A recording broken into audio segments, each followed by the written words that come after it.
itse leipomaan leipää. Joo. Joo, ruisleipä. Ruisleipää, joo.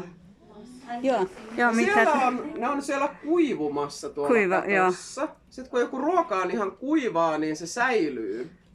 Ei tule ollenkaan hometta.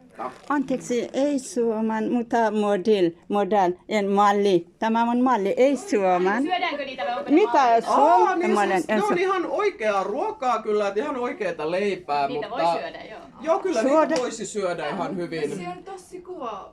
Mutta Joo, se tosi täytyy kuva, pehmittää. mitä vatsa on. On kilmiä, vatsa on kipua. Miksi, mitä? Täytyy pehmittää ensin. Tää on nyt ihan kova leipä, mutta jos laittaisi vesiastiaan, veteen tai maitoon tai keittoon. Voita päälle ja keittoon. Yksi tuntia on odota ja puoli tuntia on odota. Ja suoman sitten. Joo, kyllä.